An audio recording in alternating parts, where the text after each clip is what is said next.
Hello, and welcome to week 12 in the psychology of adulthood.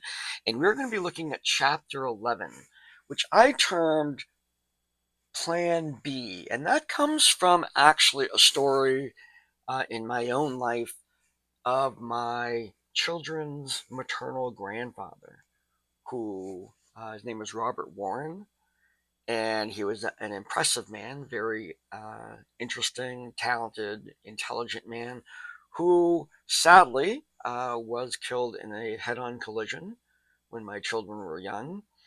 And upon that happening, grieving with the family, I was introduced to a document that Bob had put together called Plan B. And it was his philosophy on what do you do when things don't quite work out. And I found it to be inspiring. I still have a copy of it. I cherish that copy. This is something that he wrote years before he passed away. But the idea of having some sort of idea about what can we do if things don't quite work out the way that we want them to. So I decided to look at this in the context that the general sort of notion of this chapter is an introduction to continuity theory. Now, continuity theory is actually very straightforward and I believe pretty simple to understand. And what it refers to is as we face challenges in our life. Now, of course, we change over time in terms of how we deal with that. But once we have formulated a way in which we deal with challenges, we will continue to use those same methods later on. So if those methods that we have developed early in life are dysfunctional, we will continue to use, we have a tendency to continue to use those same ways of dealing with stress and challenges later in life. If we have developed a set of skills for how to deal with challenges in life that is functional, then we tend to deal with those things that way later on. This also comes into the context of when we talk about death and dying later on in the class. Well, also, how do people approach their own death? And the answer to that is the same way they approached every other problem up until then. That's what continuity theory says. Now, again, it's a theory, so it's not universal. Some people faced with particular kinds of challenges will not necessarily do the same thing that they always have. And of course, people can change. But the general idea is that our skill set later in life is the skill set that we continue to turn to in order to deal with the current challenges that we're in. So, in the discussion, now this class has been very rich in the revelation of people's challenges and whatnot. It's been an honor for me to have read many of those stories, both in the discussion boards and also in the quizzes and the assignments.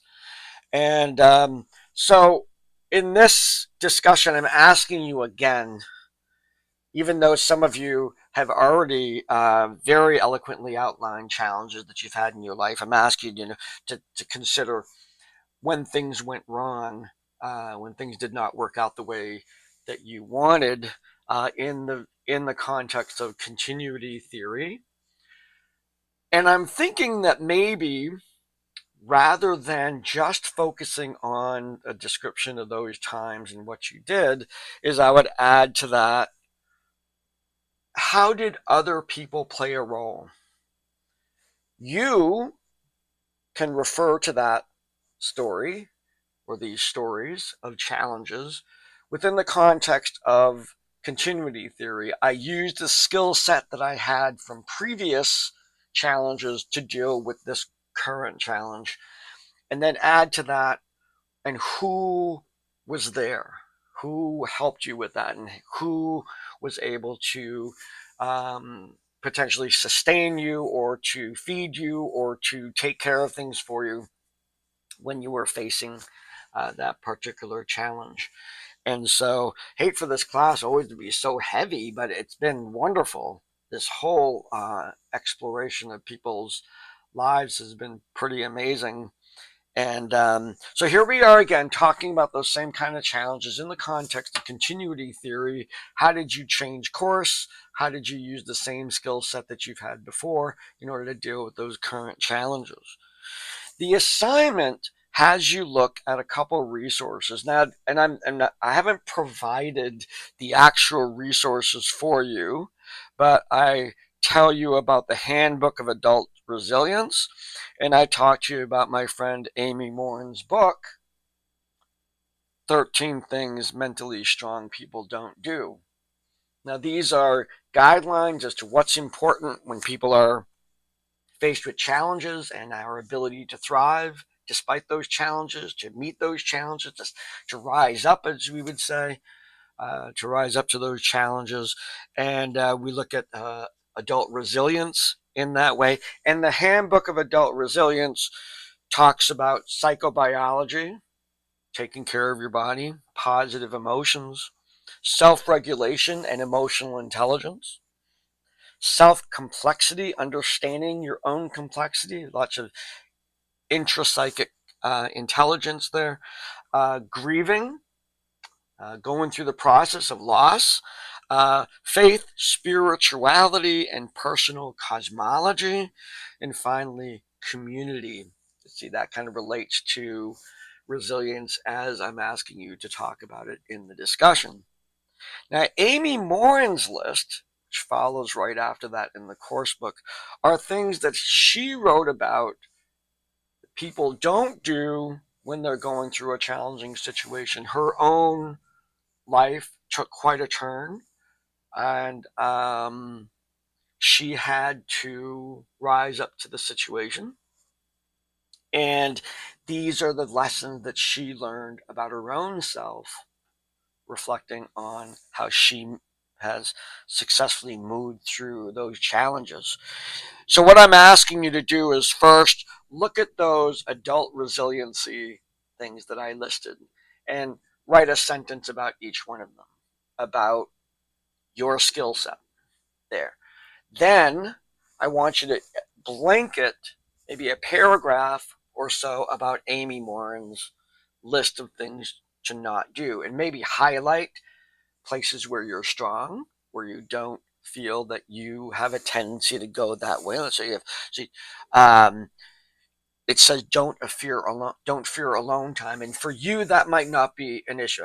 I like alone time. I use that to do processing and whatnot, to highlight your strengths, and if you wish, to highlight some areas where you might have done things, some of the things that Amy says you shouldn't do.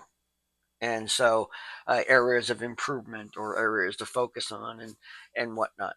But be strengths focused. And what I'm really looking for in this assignment is for you to identify, uh, this class is full of resilient people. You're an ideal group to conduct this little study of how did you do all this? How did you make it through all of these things that you've gone through from the Handbook of Adult Resiliency, and what strengths did you find looking at Amy Morin's list? I really encourage you to get Amy's book. It's quite an exploration of those things. It's an interesting approach to advice giving within the self-help community about things you shouldn't do or what's strong. When you look at people who arrive on the other side of challenges and you say, wow, they were strong. So there can be a foremost question that asks, well, what did they do to make it through all these things? And then Amy takes the perspective of, well, what did they not do that may have been very instrumental in them coming out strong on the other side of those challenges? So that's our week this week. Let me make sure I got everything covered here. Yeah, so that's the chapter 11 discussion and the chapter 11 assignment. So I look forward to our discussion, look forward to reading these assignments, grading everything else that's going on. Um, And there is an assignment chapter 3 that I never graded, and I thank you for the couple of students that have reached out to me to tell me that I haven't graded that one yet. That's the adult job description one, right over my head. And so I'm going to be grading that. So stay tuned for that, and have a great week and take much care.